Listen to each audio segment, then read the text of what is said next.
It's 2 o'clock, so we'll proceed with the commission meeting Thursday, November 21st, 2019. I'll lead us in the invocation, and I'll ask Commissioner Copeland to lead us in the Pledge of Allegiance. If everyone stand, please. Our dear Heavenly Father, we just thank you for this day. And Father, as we enter this holiday season, we're just so thankful for the many blessings we have. We're thankful for the free country that we live in. We're thankful for the free state we live in. And we thank you for this wonderful county and this area that we live in. Father, you've blessed us beyond measure. And we just pray that you allow us to be good stewards of this area, take care of it, and represent citizens of Glynn County in a way that they'll understand the needs, and we'll be able to meet the needs and allow this county to prosper.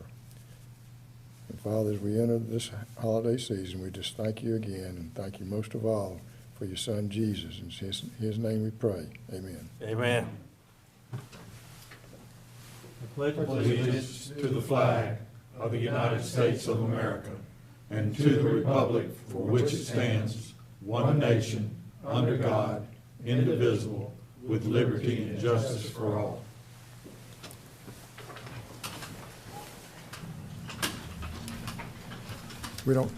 We have no public comment period, so we'll go to the committee updates. We had a facilities committee meeting yesterday.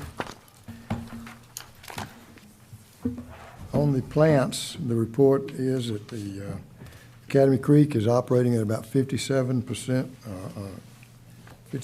of its capacity. Dunbar is operating at 72% of its capacity, and Southport at 26% of its capacity. And I'm pleased to state that all of the plants are operating at 93% efficiency or higher. The sewer rehab on Whitlock Avenue is almost completed, which is good news. That's the North Mainland SPLOST project. Magnolia Park should be going out for bid soon. That's where we're replacing the transite lines in Magnolia Park.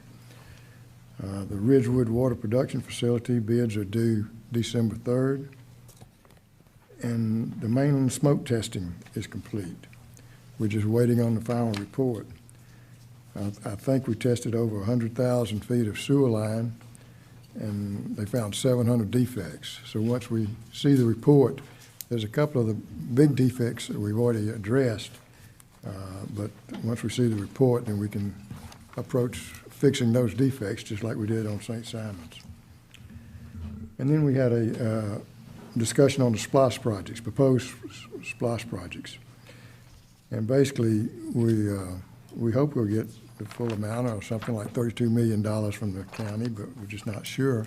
But we have 5 different things that we would like to do, and one of them is sewer system rehab, fixing our leaking lines and replacing those that aren't structurally adequate. And then we want to replace some of our transite water lines that are experiencing excessive leaks. Then we want to extend sewer to unserved areas that presently might have water or don't even have water either, so it might be water and sewer. And then also provide additional standby pumps for some of our some of our pump stations, the more critical pump stations. Those are the things we want to concentrate on. And I think by doing that, we'll be meeting the needs of the entire county, both on the island and the mainland and the city. And hopefully the citizens will appreciate and understand those needs that we have. That's my report now. Let's see, the next report is the Finance Committee. Commissioner Copeland. We did have a Finance Committee meeting yesterday. The next Finance Committee meeting is scheduled for the 18th. We discussed some of the items that Commissioner Chairman Turnipseed has already mentioned. Those meetings come back to back, and we look at them from a facilities perspective and also a finance perspective. The one item which was moved forward for consideration by the commission today was the East Beach Dimmery Improvements Project budget, and we recommended that be moved forward. And that's pretty much the meeting. Human Resources Committee, Commissioner Elliott. We met last week. We covered primarily 3 topics: healthcare, options for moving to a defined contribution plan from a defined benefit plan, and then a look at how we are with local pay scales. I'm going to talk about healthcare last. Management provided a look at the options of moving from a defined benefit plan to a defined contribution plan, essentially to create the least amount of to change without a lot of turmoil amongst our current employees. Management recommended that we switch to a defined contribution plan starting January of 2020 with the new hires, and that all remaining employees would be grandfathered in on the current defined benefit plan. There is no change in the outcome of what they receive in retirement benefits when they actually retire in either plan. It's just the way that the plans are funded. And the defined contribution plan for the new employee, that person would be responsible for providing a contribution. I believe it was a 3% initially, and then we would continue to put the same amount of dollars that we're putting into the defined benefit plan, and that would cause us to catch up to the $2 million that the current defined benefit plan has as its shortfall liability. And that seems like the best way to do it from that standpoint. On the health care, there are a lot of issues with that. Essentially, what I had hoped for was to get what our claims experience has been to date ahead of when they normally give it to us. And I believe we're going to have that December 5th. But there are a lot of things that we need to look at with the health care plan. When we put in place the $1,500 deductible and the $3,500 deductible, we have flexible spending accounts that are established currently with Teamwork Services, but no one's funding that. And the problem with the health flexible spending account is that that's owned by the employer according to the IRS documents I read. And then there's a health savings account that can be established that's owned by the employee. So we need to look at those options to provide, one, better health care for our employees at the same time that we hopefully don't go up on the cost. The other thing we need to look at is methodologies for taking some of our high claims people and maybe, and I don't know whether, the legality of this, we have to work through it, but we have certain people that have high claims that are affecting the claims of the entire organization. And if we can come up with a way to put them in a different health care plan, spending the same amount of money, but they would have to pick up some additional cost so that they're not part of our claims experience, which is driving the cost up for everyone else. So there's a lot to be looked at, and I think this is going to be a process that's going to take 2 months to finally come up with recommendations as to how we ought to go. I don't think we're allowed to separate out people with high claims. There are ways that you can do it under a self-assured program. You can buy a stop-loss process. I don't know if we can or not. We have to see what they've done under the Affordable Care Act, which is, When's our plan up for renewal? we have to renew 1 March. So we have some time to work with it. After the meeting, Andrew had a meeting with Katina from the health consultant, and gave her a list of questions and things that we want. We need to know where our healthcare dollars are being spent. You know, is it in drugs? One of the key things is, it's what I call TV drugs. I don't want to be buying TV drugs. I mean, the drugs that they show during news hour. I mean, I'm on health maintenance drugs, and all my drugs are generic, and I get them through mail order. When that was addressed during the committee meeting, she said, well, nobody wants mail order. You can't trust mail order. I hate to tell you, but you get a 90-day supply, so it's really inexpensive. And mine, I mean, it's Express Scripts, it's through the government, but they send me emails and tell me drugs are coming. So, you know, there are better ways to get drugs than going to CVS and some of these other places, and probably less costly. And that's what we need to get our employees to understand. So that's all I've got on Now, you have another Human Resources Committee scheduled? December 5th, And what time is that? 30? 10:30. 10:30 a.m. And we'll probably have one on the 3rd, what is that, December 19th? Yes, sir. Yeah. At some point, it might be good to have a combined finance and, HR to kind of look at the insurance as a whole.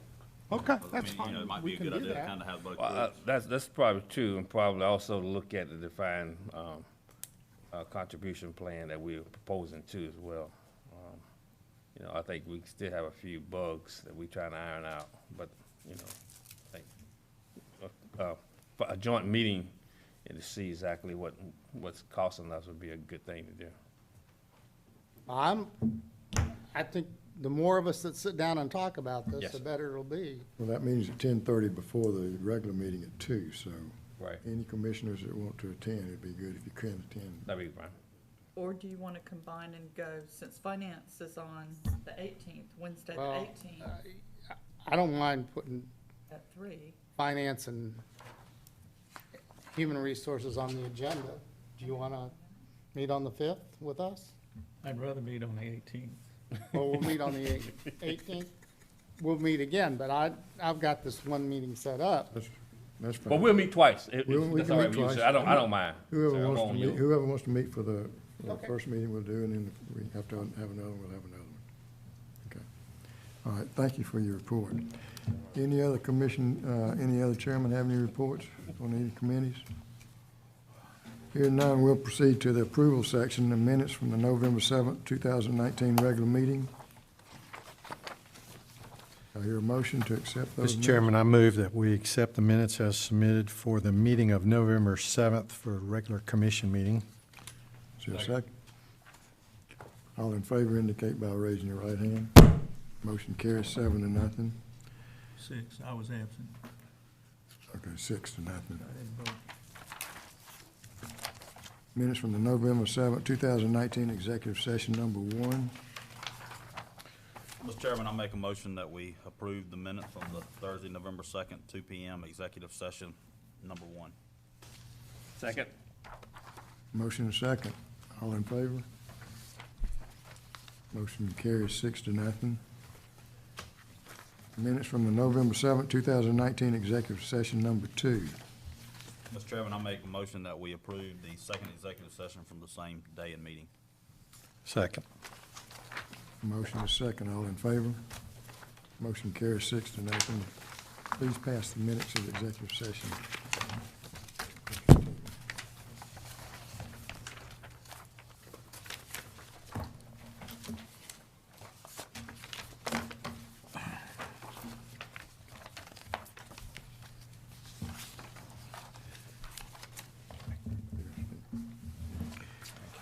Mr. Chairman, Yes.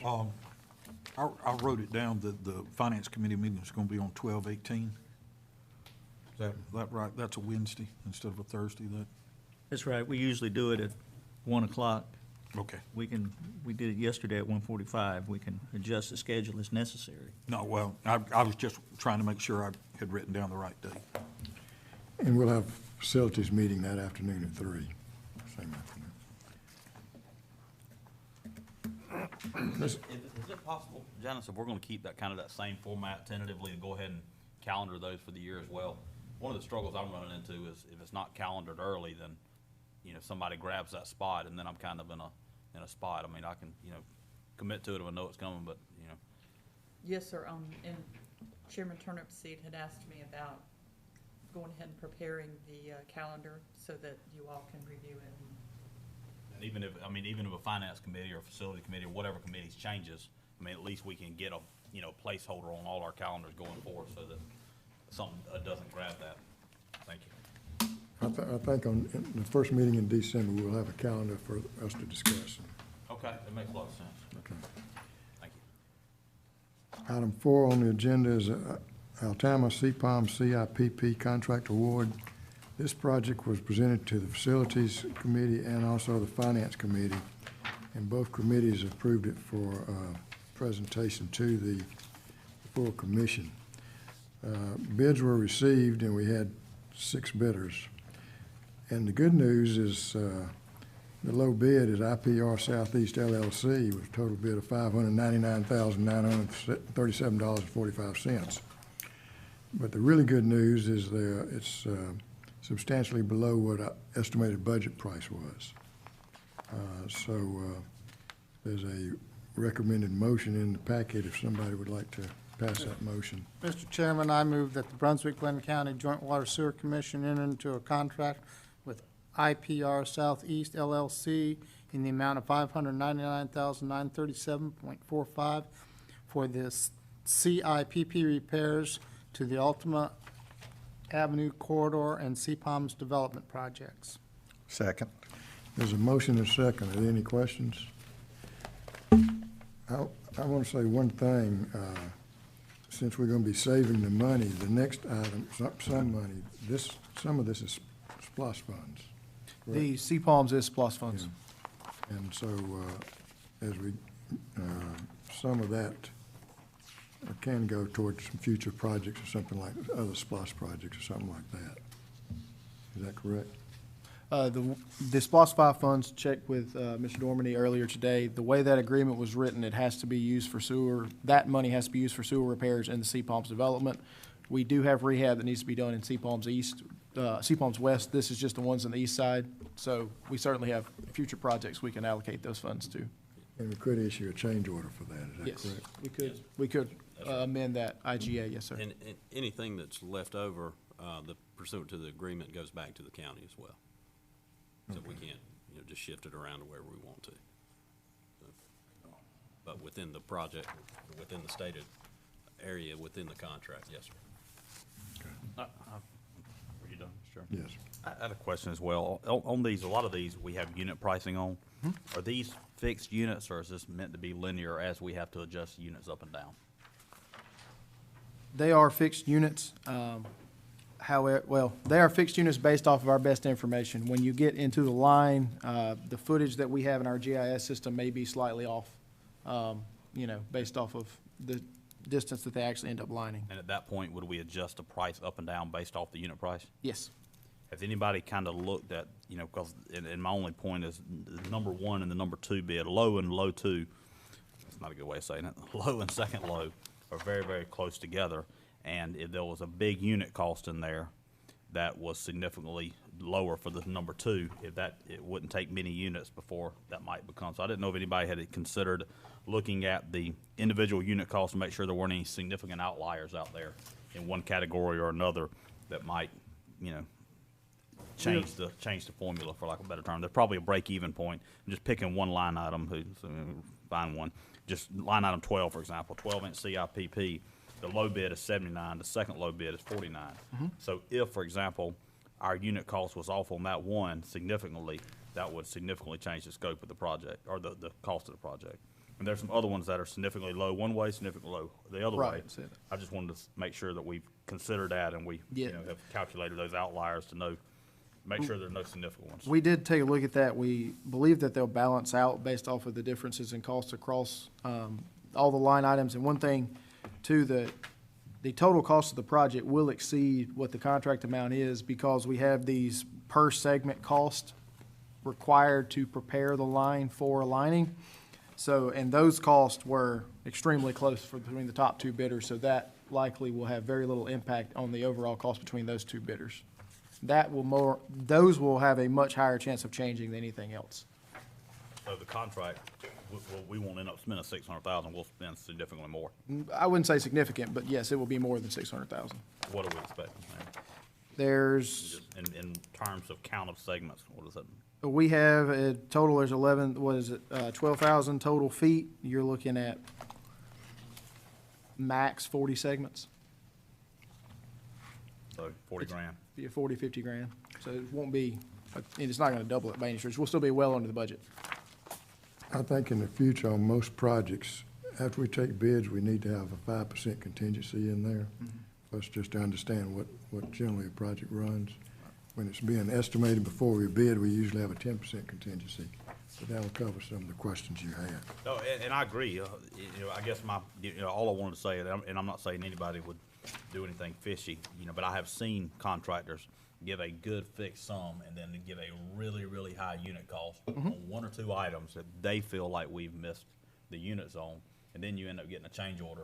They're like, look, the unit price is in there, that's the unit price we do it for, but then somebody else had a much lower unit price for that one thing because I've been burned by that before and just want to bring it up and make sure that somebody's looking at it. If y'all say you looked at it and you're comfortable with it, I'm comfortable with it. There are some big differences in There are this some chart, significant some differences. giant differences. Like the winning, for items 1, 2, and 3, the winning bidders were And we believe these are real. 7,000, 6,500, and 4,500, and you have bidders who bid 85,000 instead of 7, One of the advantages, 29,000 Oh. instead of 6. on the mobilization charges and stuff like that, part of the reason that IPR's costs were so much lower is they're already in town doing the SPOS project lining, so they don't have to remobilize. And if these are accurate linear feet, accurate unitization, Right. accurate account of units, then that's good. But again, where I've seen it before is you have a lump sum for this, then you say, hey, just give me a unit price for this little bit here, but it's not this little bit here.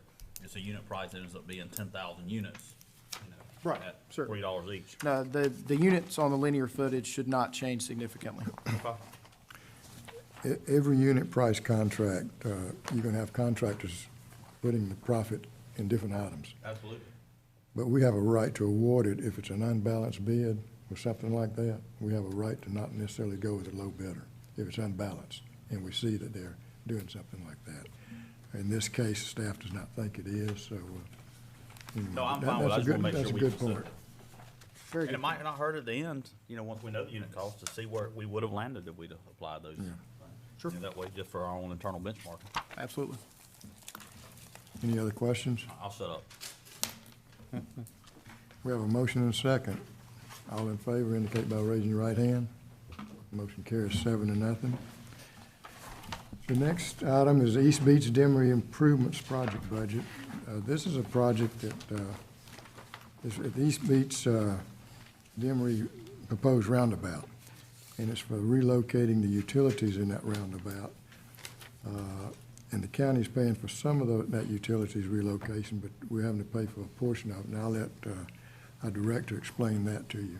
Yes, sir. When we do paving projects and intersection improvement projects, if it's just a pure relocation project, historically, the county has paid for the relocation of those assets.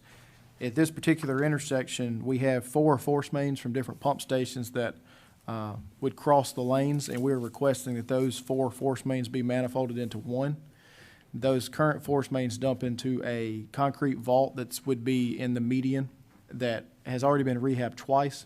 We're requesting that vault be demoed, and then the force main, instead of terminating into the vault, will terminate into an HDP manhole that will be non-reactive to any sewer gases that come out of those force mains, so that we don't have a sinkhole develop right there at the new roundabout.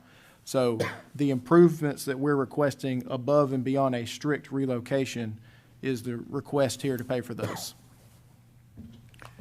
Both the Facilities Committee and the Finance Committee approved this to move forward for the full commission yesterday. Mr. Chairman, I'd like to move that to approve the project funding in the amount of $100,000 for East Beach Demery Sewer Improvement Project. Second. Motion and a second. Any questions? Is there any chance that we could move some of that, SPOS money that we just found, that we don't need on that last one to this? No. I mean, have the county allocate? Would we have to ask, if we ask the county to We'd have to go consider back and that? amend the IGA. No, there would, You can't, there's a lot of steps you have to go. A lot of steps. But yeah, it's, that SPOS money, it would go back to the county and it has to be disposed of in a specific way. It has to Well, I be mean, used in SPOSS or in that particular project? normally in that particular project, if you have that project, the money is geared toward that project. And if it doesn't do that project, you allocate to something else, then you gotta go back to the county and then they allocate it across the board to, I guess, whomever. I think it's worth validating, though, that at least it does the existing SPOS that for CPOMS say CPOMS, or does it say St. Simon's Island It says Sewer C- Improvement? it says Okay. CPOMS. That's, well, right there. If it's specific, you gotta go specific. Like my comments. Could it be that this work could be considered within the SPOSS plan for that roundabout? The upgrade piece Our that we're work? looking at? I think the issue is with the work we're doing. The county's. The gonna use relocation their efforts SPOS. are part of the Glynn County SPOS project. Right, but the upgrade piece, we're adding on. Right. Would the county consider adding the upgrade piece into the relocation? I don't want to speak for the county. Commissioner Neal can probably weigh in better than I can, but I don't know that they're in the position to increase their SPOS projects at this point based off some funding needs. I do not know if they would consider it or not, but it probably wouldn't do real well coming from me right now. Not supposed to get yourself in trouble over there.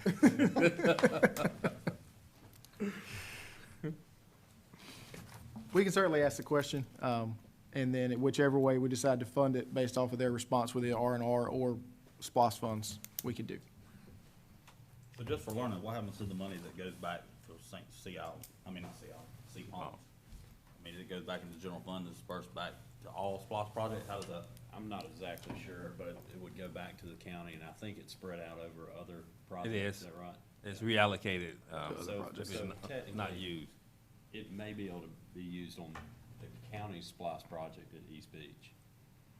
But Which I think that's that's their. Right, call. so essentially, what your scenario would be is we would agree to give them $100,000 back of that money for them to then reallocate to this project. And then include this upgrade work in their project? Right. Well, Because the upgrade work is a part, it has come about. right, As a result of the SPOS project. Yeah, I probably should take credit for stirring this up. I asked the question yesterday the very same way, and having learned now that we can't quite get there. The duration of this project is so short that the effort to go through the agreements would take significantly longer than the life of the project. So while I think it was worth approaching based on what Mr. Dormany has offered us, my suggestion is that we move ahead because we can't get it done in time. And this is a betterment that's going to help us in that particular node of the collection system. We just need to move on. Any other questions? There's a motion and a second. All in favor? Motion carries 7-0. Executive Director's update. Yes, sir. As I announced yesterday at the Finance Committee, for those of you that are unaware, our grand jury has reappointed Commissioner Turnipseed to our board for 4 more years.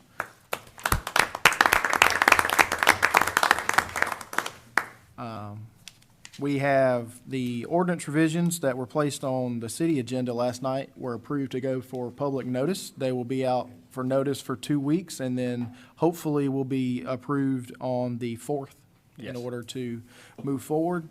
One of the major ones on that, if you recall, is the new leak adjustment policy, which will allow us to provide leak adjustments to customers with existing balances, as well as go back a year on denied leak adjustments for people that qualify for the customer assistance program.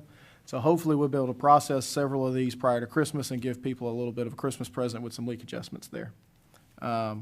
We have the annual Grits and Issues breakfast coming up at Epworth mid-December. I'll shoot an invite out for that for anybody that's interested. We'll have a table at that event. It's a chamber event.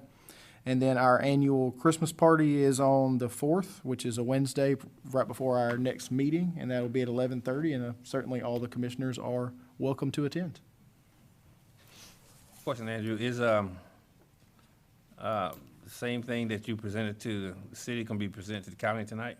It's not going to the county tonight. We're still working to get on the county's agenda. Okay. But they are in review by the county legal department at this time. All right.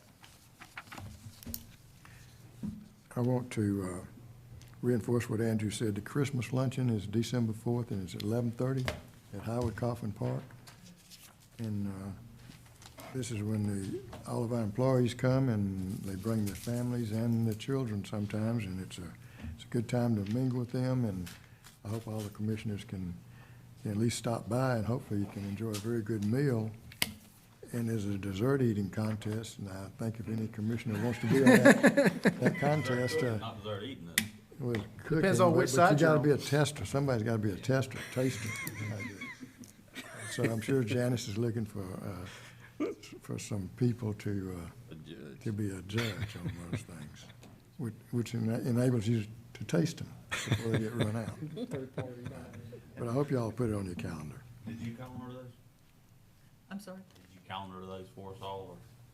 It's on my calendar. We got an email and a calendar entry. That's my report. We do have to go into executive session for property and litigation.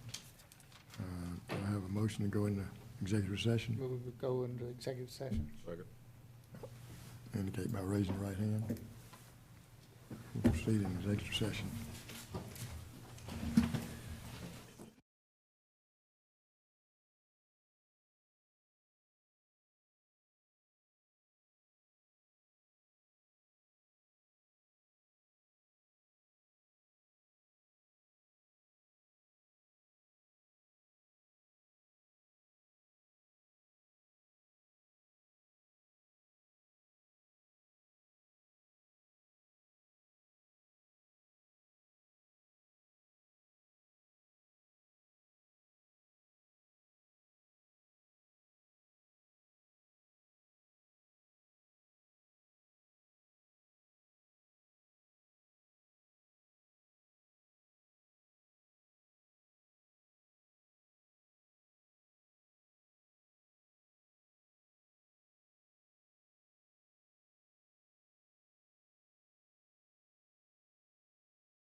Out of executive session. Second?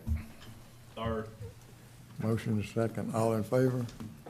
Aye. Motion carries. Motion carries Thank you. 7-0. Motion, do I hear a motion to adjourn? So moved. Second. Motion is second. All in favor? Meeting adjourned.